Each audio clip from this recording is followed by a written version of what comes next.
Friend, welcome to twelve doctor. आज का हमारा टॉपिक है एक्सपेरिमेंट ऑफ फ्रेडरिक ग्रिफिथ।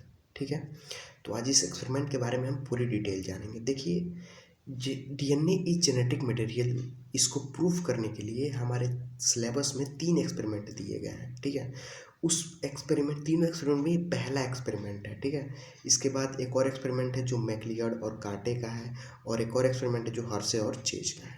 लेकिन आज हम उन दोनों के बारे में बात नहीं कर रहे। आज हम पहला सीरीज का इस सीरीज का पहला टॉपिक हम चालू करने जा रहे हैं, जो है फ्रेडरिक ग्रिफिथ का एक्सपेरिमेंट। ठीक है, इस जेनेटिक मटेरियल डीएनए को प्रूव करने के लिए इन्होंने एक्सपेरिमेंट को दिया था। ठीक है, तो हम शुरू करते हैं। चलिए देखिए, ग्रिफिथ इन 1929, ये ईयर याद रखिएगा। 1929 में इनका एक्सपेरिमेंट आया था। Griffith in 1929 notice 2 type of strain, ठीक है, ऑफ डिप्लीकोकस निमोना, स्ट्रेप्टोकोकस निमोनिया। ठीक है, बैक्टीरिया। यानी देखिए, ग्रिफिथ साहब ने अपना एक्सपेरिमेंट करने के लिए बैक्टीरिया को चूज किया। ठीक है, उस बैक्टीरिया का नाम था डिप्लीकोकस निमोना। पहले इसका नाम डिप्लीकोकस निमोना था, लेकिन एनसीईआरटी में इसको स्ट्रेप्टोकोकस निमोना दिया गया है। और आज के क्वेश्चन पूछे जाएंगे तो अक्सर ज़्यादा चांस है कि स्ट्रेप्टोकोकस निमोना ही पूछा जाए, लेकिन हम याद रखेंगे डिप्लोकोकस निमोना भी, क्योंकि पिछले साल पहले के समय में क्वेश्चन डिप्लोकोकस निमोना करके आया करते थे। ठीक है, तो क्या किया, इस बैक्टीरिया में जो निमोनिया डिप्लोकोकस निमोना बैक्टीरिया था, इस बैक्टीरिया में 2 टाइप का इन्होंने स्ट्रेन पाया, यानी 2 तरह का स्ट्रेन पाया। ठीक है, उनको अलग अलग नाम भी दिया। एक का नाम दिया एस स्ट्रेन, दूसरे का नाम दिया आर स्ट्रेन। ठीक है, तो पहले हम जान लेते हैं एस स्ट्रेन क्या होता है। ठीक है, तो देखिए एस स्ट्रेन क्या है। It produce smooth shiny colony on culture medium, यानी जब ग्रिफिथ साहब ने इसको कल्चर मीडियम लैब में इसको उगाया, कल्चर मीडियम इस कॉलोनी को डेवलप किया, तो ये कॉलोनी एकदम स्मूथ थी और शाइनी थी, एकदम ब्राइट कलर में थी। तो स्मूथ और शाइनी कॉलोनी थी, और इसी स्मूथ और शाइनी की वजह से इसको एस स्ट्रेन उन्होंने नाम दे दिया। यानी हम जान लेंगे कि एस स्ट्रेन जो है वो क्या है, स्मूथ और शाइनी कॉलोनी है, जो कल्चर मीडियम में शो करती है। अच्छा देखिए, एनसीईआरटी में एक बहुत बढ़िया लाइन लिखी है कि क्यों ये कल्चर मीडियम में शाइनी और स्मूथ शो कर रहा था। इसका क्या रीजन दिया गया है कि because of S strain bacteria have a mucus. क्यों ये स्मूथ शो कर रही है, शाइनी शो कर रही है, क्योंकि इसके पास क्या है, म्यूकस की एक कोट और लेयर प्रेजेंट होती है इस बैक्टीरिया के पास। एस स्ट्रेन के बैक्टीरिया जो है उनके पास म्यूकस क्या है, म्यूकस की लेयर प्रेजेंट है। म्यूकस यानी कि एक पॉलीसेक्राइड कोट इनके पास प्रेजेंट है। ठीक है, इसके वजह से ये स्मूथ और शाइनी है। ठीक है, अच्छा आगे देखते हैं। Can cause nimona disease. अच्छा, ये एकदम ध्यान में रखिएगा, जो एस स्ट्रेन है ये क्या करता है, ये निमोनिया डिजीज को कॉज करता है। ठीक है, निमोनिया डिजीज को कौन कॉज कर सकता है, केवल एस स्ट्रेन। ठीक है, तो हम जान लेंगे कि एस स्ट्रेन कौन कॉज करता है, निमोनिया कॉज करता है। ठीक है, अगला देखिए, अगला है आर स्ट्रेन। ठीक है, आर स्ट्रेन को इन्होंने जब देखा तो ये क्या कर, it produce rough colony on culture medium, यानी जब इसको कल्चर मीडियम में उगाया उन्होंने तो ये एकदम रफ कॉलोनी था इनके पास। अब हम जान लेंगे इनके पास रफ कॉलोनी क्यों था, क्योंकि इनके पास क्या था, जो ये म्यूकस का लेयर इनके पास प्रेजेंट होता है एस स्ट्रेन के पास, इनके पास ये कोट और ये लेयर नहीं है, इसकी वजह से क्या है, ये रफ है। ठीक है, और bacteria which did not possess any code, यानी इनके पास कोई कोड प्रेजेंट नहीं होती है। और अगला मेन पॉइंट है can not cause pneumonia disease, यानी ये निमोनिया डिजीज कॉज नहीं करता है। एक मेजर डिफरेंस है एस स्ट्रेन और आर स्ट्रेन के बारे में, जो एक्सपेरिमेंट के दौरान जरूरत पड़ेगी कि एस स्ट्रेन जो है वो क्या है, डिजीज कॉज कर सकता है, बल्कि आर स्ट्रेन डिजीज कॉज नहीं कर सकता। ठीक है, इनके पास म्यूकस का लेयर प्रेजेंट है, किसके पास, एस स्ट्रेन के पास, लेकिन आर स्ट्रेन के पास कोई लेयर और कोई कोड प्रेजेंट नहीं है। ठीक है, अब चलिए मेन एक्सपेरिमेंट को हम देखते हैं कि एक्सपेरिमेंट क्या है और कैसे इन्होंने किया। ठीक है,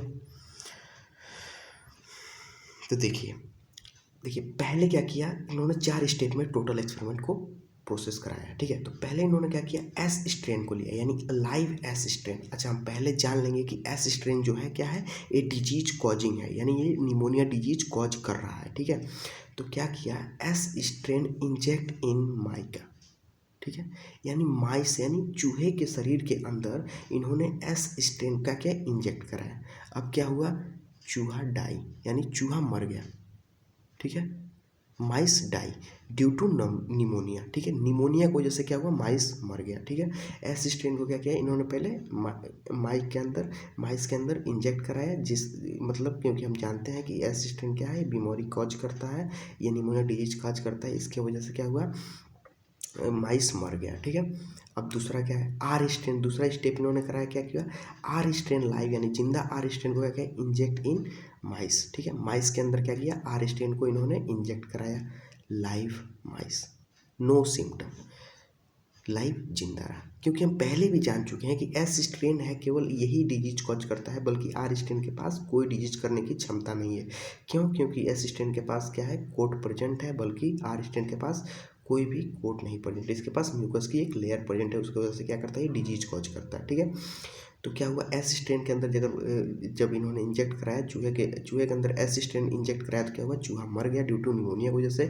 लेकिन आर स्ट्रेन के पास कोई डिजीज करने की क्षमता नहीं है, डिजीज निमोनिया डिजीज पैदा करने की, इसलिए माइस के अंदर ये आर स्ट्रेन जब इंजेक्ट कराया गया तो माइस जिंदा रहा और कोई सिम्टम नहीं शो हुआ। लेकिन अब तीसरा इन्होंने स्टेप लिया, तीसरा स्टेप क्या किया, फिर से इन्होंने एस स्ट्रेन को ही इंजेक्ट किया माइस के अंदर, लेकिन एक ट्विस्ट है, ट्विस्ट ये है कि हीट किल कर दे, यानी इसको 100 डिग्री सेल्सियस के ऊपर या 100 डिग्री सेल्सियस पे क्या किया, इसको गर्म कर दिया। अब गर्म करने की वजह से जो कोट थी यानी म्यूकस की जो लेयर थी, वो लेयर मर गई, वो लेयर डैमेज हो गई, और लेयर डैमेज होने की वजह से उसके पास डिजीज कॉज करने की क्षमता नहीं है, यानी डिजीज कॉज करने की एबिलिटी खत्म हो गई।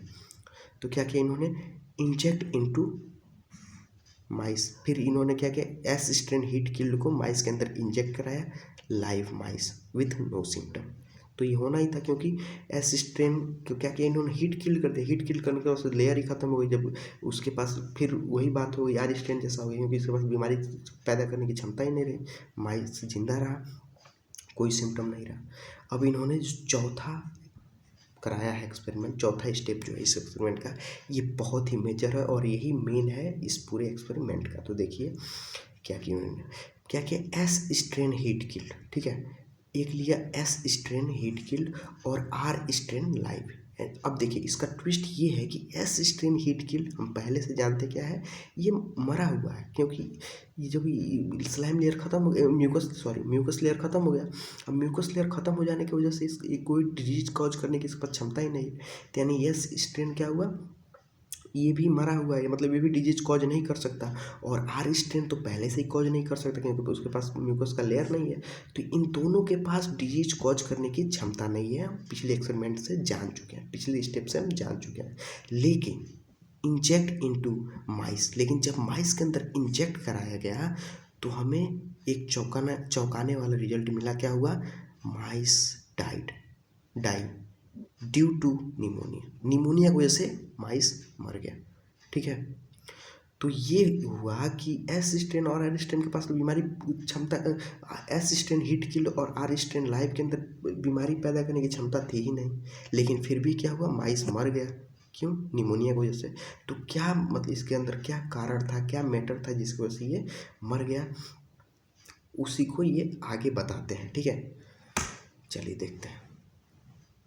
अब देखिए ग्रिफिथ साहब बोल रहे हैं, Griffith explained that in above transformation experiment, Griffith explained that in above transformation experiment, R strain had been transformed into S strain after coming contact with S strain heat kill।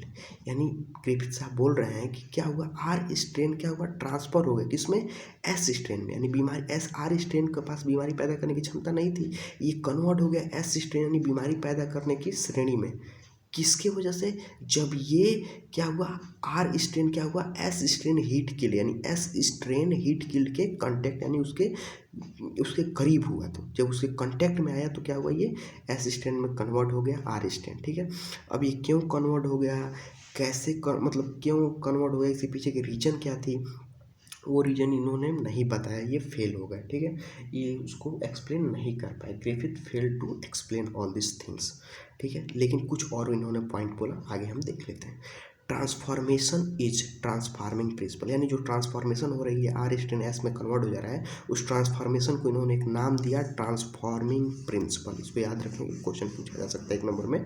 ठीक है, तो transforming principle नाम दिया किसको, transformation जो हो रही थी आर स्ट्रेन जो एस स्ट्रेन में कन्वर्ट हो रहा था। अच्छा, दूसरा क्या था, दूसरा इन्होंने बोला biochemical nature of transforming material, यानी जो ट्रांसफॉर्मिंग मटेरियल हो रहा है जिसके वजह से क्या हो रहा है, आर स्ट्रेन जो मतलब बीमारी काज करने की क्षमता नहीं थी वो एस स्ट्रेन में कन्वर्ट हो जा रहा है, वो क्या है, बायोकेमिकल नेचर है। यानी जो जो जो सब्सटेंस ट्रांसफर हो रहा है आर से आर एस में कन्वर्ट होने के लिए, उसका नेचर जो है वो बायोकेमिकल नेचर है। हम ऑब्वियसली जानना चाहिए हमें, क्योंकि हम जानते भी हैं, क्योंकि लेयर तो मर गई लेकिन बायोकेमिकल नेचर कभी भी नहीं मर सकता, कोई भी मतलब कितना भी हीट हो, क्योंकि मतलब हम जानते हैं जैसे हमारा मिलर का एक्सपेरिमेंट है उसमें उन्होंने बताया ही है कि हम लोग का जो अस्तित्व यानी हमारी जो लाइफ धरती पे आई है वो किसके आई है, बायोकेमिकल नेचर की वजह से, यानी बायोकेमिकल नेचर जो थी सब्सटेंस की उसी की वजह से हमारी ये लाइफ ओरिजिन हुई है धरती पे। तो ठीक है, तो हम जान गए, हमें उम्मीद है कि आपको समझ में आई होगी। ट्रांसफर बस हम यही है, क्या है कि इन्होंने 2 स्ट्रेन लिया, एक एस स्ट्रेन लिया और एक आर स्ट्रेन लिया। एस स्ट्रेन क्या था, बीमारी पैदा कर सकता था, आर स्ट्रेन बीमारी पैदा नहीं कर सकता था, फिर उन्होंने रिएक्शन कराया। ठीक है, अब यहाँ आर स्ट्रेन और एस स्ट्रेन हीट किल्ड और आर स्ट्रेन इन दोनों के पास बीमारी पैदा करने की क्षमता नहीं थी इन दोनों के पास, लेकिन फिर भी ये क्या हुआ, माइस को मार डाले निमोनिया की वजह से, एक्टिव हो गए दोनों, मतलब आर स्ट्रेन जो था वो कन्वर्ट हो गया एस स्ट्रेन में, एक्टिव हो गए। तो क्यों एक्टिव हो गया, इसके पीछे का क्या रीज़न था, इन्होंने एक्सप्लेन नहीं कर पाया, ये फेल हो गए ग्रिफिथ साहब, और इन्हीं के एक्सपेरिमेंट को आगे कंटिन्यू करते हैं मैक्लियड और कार्टी साहब ने। ठीक है, तो हम जब अगला एक्सपेरिमेंट पढ़ेंगे मैक्लियड और कार्टी का, तो उसमें और हम ब्रीफली समझ जाएंगे, और उन्होंने एक्सप्लेन किया है कि डीएनए इज जेनेटिक मटेरियल।